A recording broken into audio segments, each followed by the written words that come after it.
नमस्कार, मी Manoj Borade, cells manager Baramati. आपण 17 जुलै 2024 रोजी विलफेंट्राचा आपण ऊस लागवडीनंतर 24 तासाच्या आत डेमो दिला होता ह्या ठिकाणी सचिन भाऊच्या प्लॉटवरती. तर सुरुवातीला आपण सचिन भाऊची ओळख करून घेऊ. सचिन भाऊ, आपली ओळख करून द्या. नमस्कार, मी सचिन धुमाळ, राहणार गाळगाव, तालुका इंदापूर, जिल्हा पुणे. तर आपल्याकडे यांनी डेमो दिलता. लागवड केल्यानंतर 48 तासाच्या आत ही फवारणी दिलते आम्हाला. तर 48 तासानंतर तिथं फवारणी घेतलेली आपण. तर तिथं अजिबात 50 दिवस झालेले आहेत, पण अजून तिथं तण उगवलेलं नाही आपल्या शेतामध्ये. बरं, जिथं आपण फवारणी घेतली नाही तर त्या ठिकाणी काय वाटतंय? जिथं आपण फवारणी घेतली नाही तिथं तण उगवले.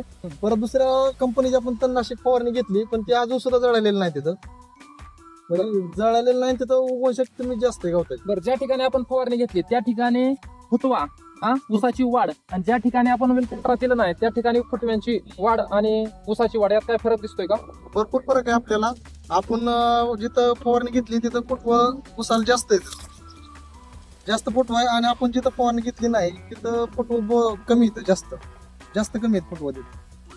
बरं, साधारणतः 45 दिवस झाला आपण इथं तणनाशकाचा डेमो देऊन. आजपर्यंत तण दिसत नाही, अजिबात नाही.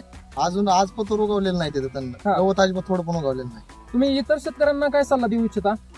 आपण बी एक बार आवर्जून हे तणनाशक यांचं वापरून पाहावे, आपल्याला फरक जाणवेल त्याचा. नमस्कार, थँक्यू. तरी माझी सर्व शेतकऱ्यांना एक विनंती आहे की ऊस लागवड झाल्यानंतर 48 तासाच्या आत त्या विलफेंट्रा प्लस विलॉरटची फवारणी घेतली पाहिजे, जेणेकरून आपल्याला 70 ते 80 दिवस तणाचं कंट्रोल भेटेल, आपल्या ऊसाची वाढ चांगली होईल आणि आपलं शारीरिक कष्ट सुद्धा कमी